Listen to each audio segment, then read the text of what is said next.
Vamos a hablar con gente interesante, chicos. Está Mejor. hablando de esa gente. Aunque no tiene muy buenas noticias, señora Costa. Bueno, yo le voy a decir una cosa. Yo recibí como todas las semanas, muy temprano en la madrugada, Madrugada. ¿Usted qué es lo que se estaba acostando en ese momento? A lo mejor, mire, voy a revisar. Yo creo que eso me llegó. Yo todavía no me había acostado a dormir, señora Costa. 3:45 de la mañana o 3 y pico de la mañana. Tendría ya... Estamos hablando del artículo de nuestro buen amigo Antonio de la Cruz, que ahí lo tenemos en pantalla de BTV. Y cuando yo me despierto esta madrugada a las 4 de la mañana y agarro, Antonio escribió, y empiezo a leer, chico Antonio, bienvenido al programa, gracias por estar con nosotros.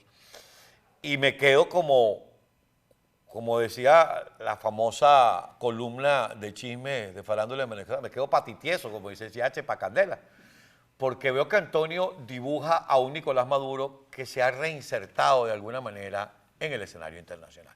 Pero eso quiero que lo pongamos ahí en pending, Antonio, para ir por orden. Tenemos comisión, tenemos Comisión Nacional de Primarias. Tenemos una gente muy respetable ahí. Y tenemos unos grupos que quieren que voten los venezolanos en el exterior, que se reúnan. Ahí, partiendo de ahí. Bienvenido al programa, salúdalo, Jessica. ¿Cómo estás, Antonio? Bienvenido. Como diría Miguel Ángel Rodríguez, esperan que se hablara ahí sobre esto, mi querido Antonio. Muchas gracias por la invitación, Jessica y Carlos, siempre su programa. ¿Cómo ves eso? Una Comisión Nacional de Primarias, a mí me dicen que Capriles quiere que las elecciones sean adelantadas, hay quien... Nada, ¿cómo ves tú ese barullo? La Comisión Nacional de Primarias es importante porque le quita ese desgaste que ha venido teniendo la plataforma unitaria y ahora le da un rol primordial a la Comisión de Primaria. ¿En qué sentido? En que se expone la esperanza que a través de esta comisión vamos a llegar a unas primarias donde van a participar los distintos precandidatos y salir con uno solo donde la oposición podría estar unida para un evento electoral. En ese sentido, levanta expectativas, pero le toca ahora la gran tarea de poder cumplir con esas expectativas que son altas, porque además implica que tiene que ver cómo va a votar el venezolano en el exterior, que no es una tarea fácil, y en la que tiene un cronograma muy ajustado si las elecciones son en el 2023, como yo he venido sosteniendo que creo que van a ser en el 2023, y entonces tiene una tarea a marcha forzosa, porque deberíamos no irnos hasta junio con el candidato de la unidad, sino yo creo que esto habría que tenerlo a más tardar en el primer trimestre, o ojalá fuera en febrero del próximo año, porque los eventos se están acelerando en términos de resolver la crisis política en Venezuela y en la necesidad de que se realicen las elecciones presidenciales para normalizar la situación venezolana. Antonio, ayer precisamente cuando quede instalada esta comisión, la vicepresidenta daba unas declaraciones y ella, fue Jesús María Casal el que se refirió al tema de las negociaciones en México, y él hacía una observación que de hecho nosotros lo comentábamos el día de ayer acá, que el tema de las conversaciones en México de hecho pudiera ser utilizada de manera positiva incluso para las primarias. Entonces yo me preguntaba, ¿será que allí lo que se va a discutir es que sí dejen o que se levanten inhabilitaciones que tienen varios candidatos, posibles candidatos a esas primarias, que se respete quizás ese candidato que salga de las elecciones primarias? Es decir, que no haya una triquiñuela del régimen después de esos resultados de esas elecciones, que no haya saboteos por allí. El régimen, en este caso Nicolás Maduro, va a escoger de alguna manera su contrincante, ¿ok? De alguna manera. O sea, yo creo que aquí tenemos que estar preparados a esa jugada, porque es la manera como él va a afrontar esta elección. Es una elección en la que él tiene que sentirse que la puede ganar, por lo menos sentirse, aunque que no la va a ganar, pero que la puede ganar. O sea, esa sensación de que él tiene que tener esa seguridad es muy importante, porque de otra manera no va a ir a un evento electoral abierto. Yo no creo que aquí las condiciones están dadas para ir a unas elecciones libres, justas y competitivas. Van a estar medianamente o en algún grado bajo de mediana limpia y competitiva, pero no van a ser todas las condiciones. Y pienso que cuando vayamos ya a una elección presidencial, el voto en el exterior va a ser muy difícil gestionarlo. Bueno, hay tiempo para el padrón electoral levantar. Se podrá hacer en primarias para el candidato unitario, pero en términos de un padrón electoral por parte del CNE, yo creo que eso va a costar muchísimo porque no está la infraestructura y no están los registros necesarios para que eso ocurra. Entonces yo creo que aquí vamos con una cancha inclinada a favor de Maduro, pero que siempre, en ese sentido, lo que nos están dejando es ese proceso electoral donde la unidad debería prevalecer ante cualquier otra situación, porque el resto de las opciones para poder tener algún chance sería sumamente bajo. Ahora bien, en el tema de votar en el exterior para las primarias ya existe un precedente. Quienes vivimos en el exterior votamos en las primarias del 2012.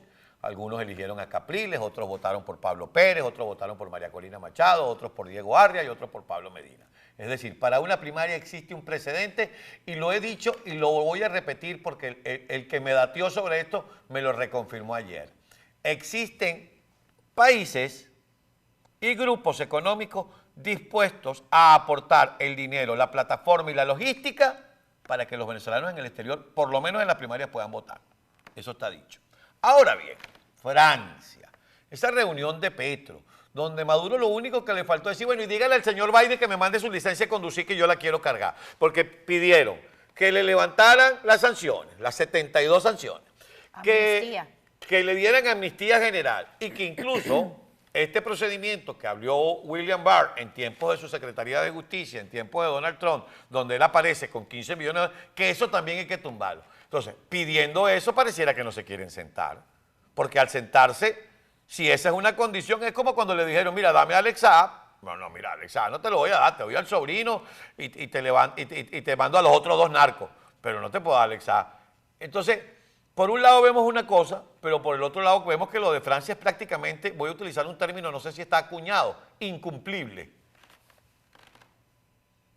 La lista de peticiones por parte de Maduro, del régimen, tiene la máxima, es maximalista, o sea, lo máximo que está pidiendo. ¿Por qué? Porque ha aprendido con lo que ha conseguido en las negociaciones directamente con la Casa Blanca, que ha ganado a favor de él. O sea, hasta ahorita él va ganando esa relación de negociación entre Casa Blanca y régimen de Maduro. Entonces, ¿qué ocurre?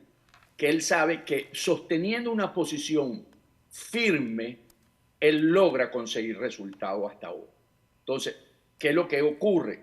México es el mecanismo para poder llegar al acuerdo que permita estas elecciones el próximo año o en el 2024, pero insisto, yo creo que va a ser el 2023, con una ruta, una hoja de ruta que permita ser medianamente, vuelvo a insistir, libre, justa y competitiva. Entonces, ¿qué ocurre? Como sabe que ese es lo que quiere los Estados Unidos y casi toda la comunidad internacional democrática, él está jugando de una manera dura. Por ejemplo, solamente como para ilustrar un ejemplo, todo el mundo ha dicho que la licencia de Chevron está sujeta a ir a México, pero yo no he escuchado todavía la fecha definitiva de que van a México. O sea, no le han puesto todavía, a pesar de que fueron a París, no le pusieron fecha. ¿Ok? ¿Qué pasa? Que a Chevron se le vence esa licencia el 5 de diciembre, la que tiene hoy vigente. Chevron debe estar haciendo o está haciendo, vamos a darlo en afirmativo, está haciendo todo el lobby para que le otorguen, le modifiquen, le amplíen la licencia. Pongo este escenario. Maduro no va a México y nos estamos acercando al 5 de diciembre. El Departamento de Estado, conjuntamente con el Tesoro, ¿le dará la licencia a Chevron que está pidiendo de ampliación o le mantendrá la misma? Si le mantiene la misma, el CEO de Chevron ha dicho, Venezuela deja de ser atractiva para nosotros y posiblemente ya se nos habrá pasado el tiempo para ir. Entonces, Maduro, que sabe que la necesidad está ahora del lado de Chevron, está jugando de una manera de que, ok, Estados Unidos da la licencia, pongamos este otro escenario, para ampliarla, y Maduro no se ha sentado en México. Vuelve a mostrar Maduro que es el que tiene el sartén por el mango, porque los obliga a tomar decisiones sin él ceder, aunque vaya después a México, pero en ese momento él muestra, a mí no me imponen una condición electoral para yo aceptar. Entonces yo creo que aquí la Casa Blanca ha venido transmitiendo en esa relación con Maduro una debilidad que Maduro ha leído y que sabe jugar con ella. Por eso cuando me leíste la lista de peticiones, él sabe que él puede ir con toda esa lista, que al final algo va a alcanzar de todo lo que he pedido. Entonces tú ves que si en esas negociaciones se habla, porque lo básico es el tema del cronograma electoral, más allá de que lo que está buscando, obviamente como han dicho diversos analistas, legitimarlo después de esas elecciones, y bueno, reconocemos a quien salga electo allí en esas elecciones, ¿cómo serán esas garantías que pudiera ofrecer él, que pudieran aceptar estos otros países? Por lo menos para meter la coba, diríamos en criollo, que será solamente observación quizás internacional, de que esté la ONU, por ejemplo. Al regreso de la pausa, Antonio. Enseguida regresamos.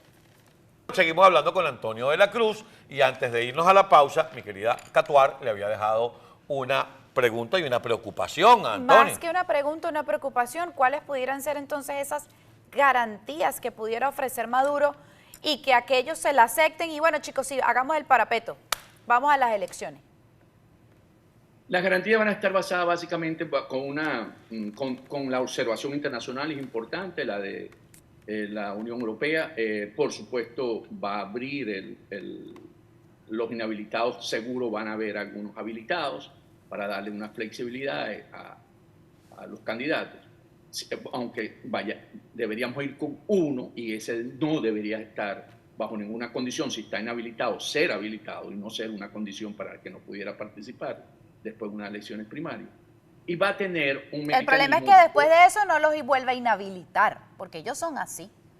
Por eso, en la negociación lo que debiese acordarse es que el candidato unitario no debería ser inhabilitado por el régimen, porque esa sería una de las garantías para poder. Si no, él va a escoger, como dije inicialmente, el candidato con el que va a querer participar en esta elección. Entonces, creo que algunas van a ser seguro que van a tener en la parte del padrón electoral, debería ser revisado, porque mucha gente se ha movido y ha salido del país, por lo tanto, habría que hacer un trabajo en el padrón electoral para ajustarlo y poder tener los centros de votación de una manera más realista.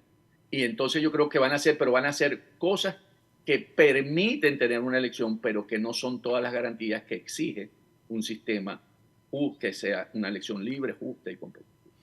Ya que estamos hablando de garantías y estamos hablando del escenario internacional, ahora sí quiero entrar en lo que hablábamos al principio cuando iniciamos el contacto contigo.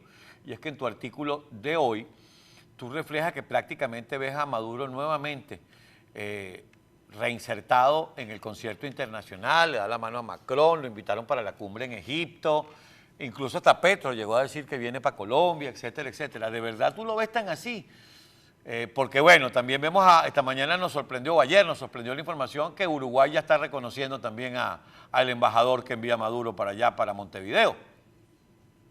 Es correcto. Si vemos esa posición de Lacalle Pou, el presidente de Uruguay, que es un hombre de derecha además, intercambiando, elevando el nivel de la embajada que tienen ellos en Caracas, de embajador, quiere decir que a pesar de desconocerlo, va a tener una reciprocidad. Maduro va a poder enviar un embajador también a Uruguay. Entonces, si vemos eso, que no está asociado a lo que está ocurriendo en la región, que son gobiernos de izquierda, donde Lula, Maduro y Petro hacen el triángulo del norte, y donde sabemos que ahí va a funcionar esa empresa criminal conjunta, de alguna manera.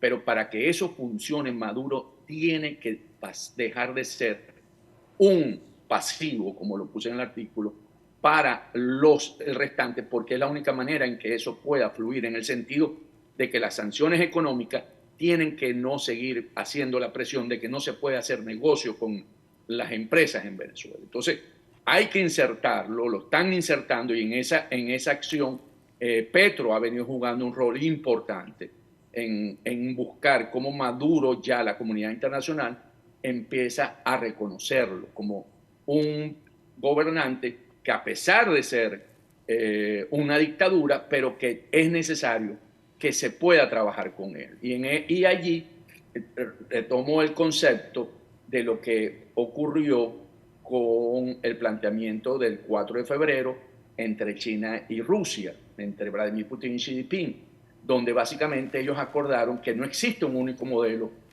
que guíe a los países en el establecimiento de la democracia. Que la defensa de la democracia y los derechos no deben utilizarse para presionar a otro país. Entonces, vemos que cada país debe tener a la medida su democracia y empiezan a trabajar, y eso es lo que viene planteando también López Obrador y viene planteando Sí, Díaz pero como Canel. decías tú, perdón te interrumpo, como decías tú en el artículo, o sea, esa es su democracia donde no necesariamente la alternabilidad en el poder y el balance de los poderes existe. Una democracia particular para cada uno, pues. Correcto. Entonces, y si vemos esa insistencia de Petro de que la Venezuela de Maduro regrese a la Comisión de Derechos Humanos de la OEA, es porque básicamente hoy la OEA están los países de la izquierda representadas ahí. Entonces, es una OEA como la que fue con Insulza, que miraba para el otro lado.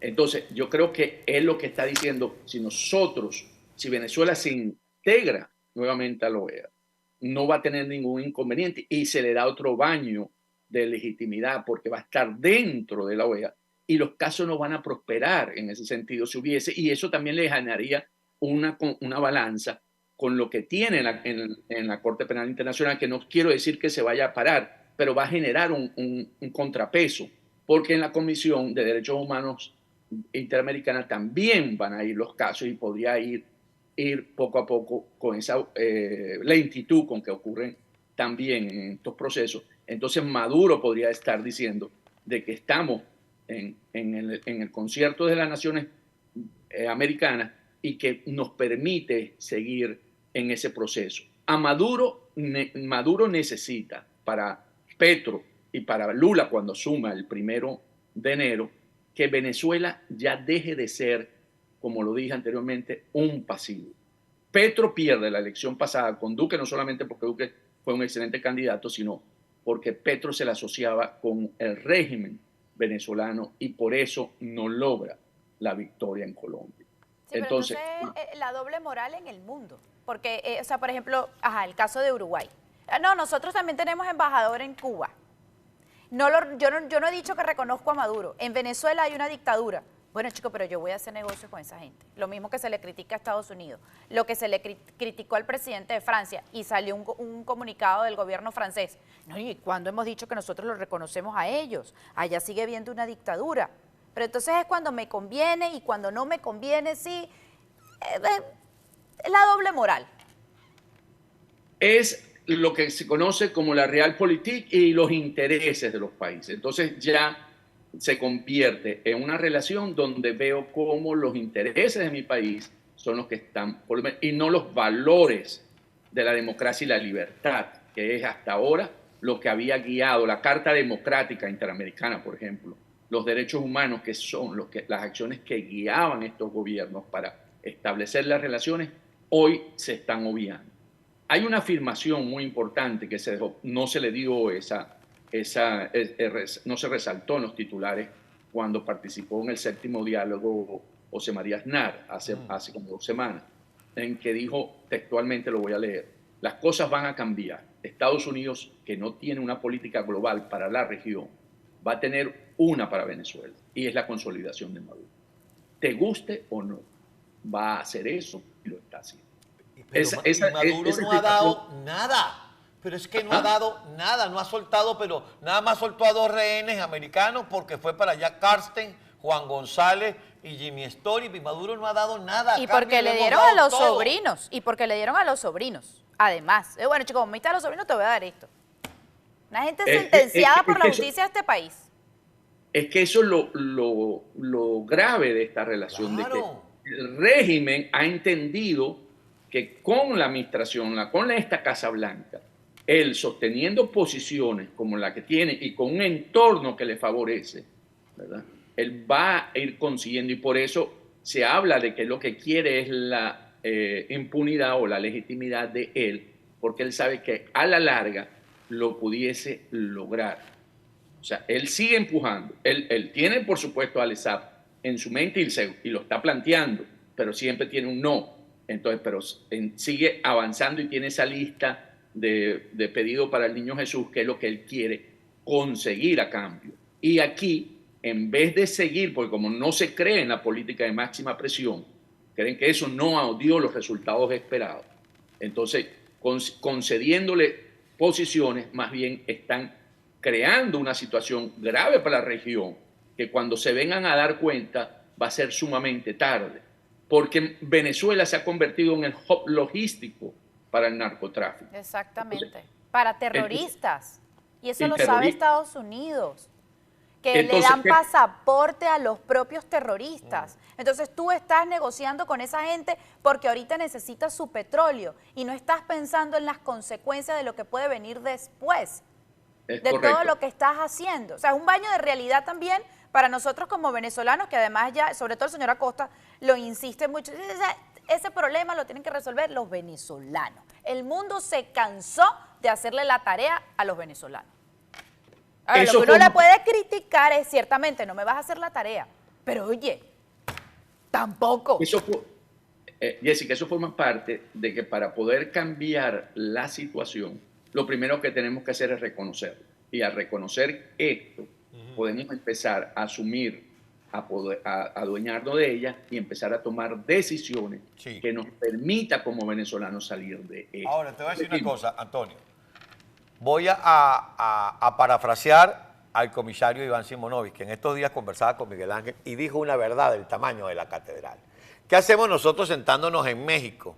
A Guanipa con Rodríguez, Blay con el otro. No. Aquí hay que sentarse, es con Padrino. Aquí hay que sentarse con los militares, que son los tipos que mantienen a Maduro ahí. Aquí no hay que negociar políticamente, sino con los militares. Porque lamentablemente en América Latina, y sobre todo en Venezuela, las cosas se deciden con el que tiene los cañones, porque no vas a poder sacar a Maduro si no tienes el respaldo de los militares.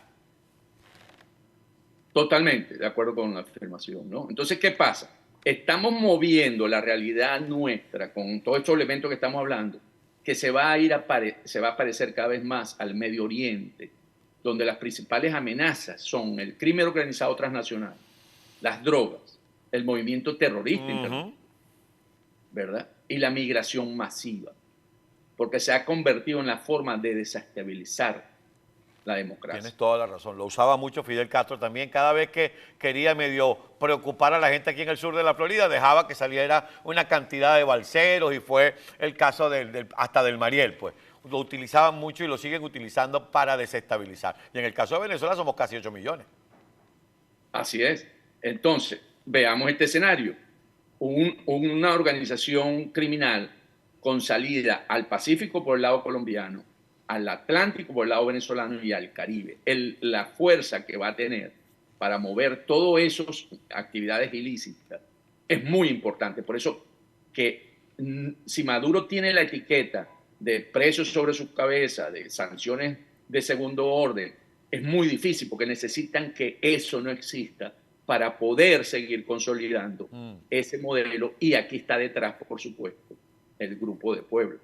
¿Okay? Es la manera de poder consolidarse, porque yo creo que esta es la segunda marea roja, la segunda ola de consolidar el poder, porque en la primera década, cuando estuvo Chávez, Lula, Correa, los Kirchner, esa tuvo una caída, precisamente se cayeron todos estos regímenes, quedó el de Venezuela solamente, consolidado ahí, pero ahora lo que buscan es crear los mecanismos para no volver a perder el poder en estos países, creando las condiciones para manejar las elecciones, porque como lo dijo Petro en esa declaración que le da al país, que rechazar la democracia liberal lleva hacia dictaduras autoritarias, hacia dictaduras y autoritarismo. Perdón. Entonces, en ese sentido, lo usan de forma, pero no para cumplir con las reglas de la democracia, que son el Estado de Derecho, la alternabilidad del poder, la transparencia de los procesos democráticos. Y entonces es básicamente forma para poder consolidar las estructuras de poder que estamos viendo hoy y que en Venezuela fue donde se desarrolló por primera vez, porque Cuba lo logró, pero Cuba estábamos en la Guerra Fría. Después de Cuba, Venezuela ha sido el país donde han logrado desarrollar el modelo que en un momento determinado fracasó después de la primera década por estos gobiernos, pero que hoy están buscando consolidarlo para mantener la región bajo estos regímenes. Bueno, Antonio, lamentablemente se nos terminó el tiempo, pero queda mucha tela por cortar. Yo me quedo muy preocupado. No, yo le iba a decir lo mismo, me quedé como pesimista totalmente. Yo me quedo como muy preocupado y me resumo a lo que dijo Simonovic. Hermano, no debemos estar pesimistas porque una vez que reconocemos la situación, empezamos a tomar decisiones para poder superarlo. Mientras que si me Lo que pasa es que quienes tienen que tomar las decisiones son aquellos que están sentados en el G4 en Caracas, que generalmente y en los últimos tiempos las decisiones todas las que han tomado todas son absolutamente erradas. Y después de 20 años no han podido captar a los militares. 20 años. O sea, esto no es algo que está comenzando.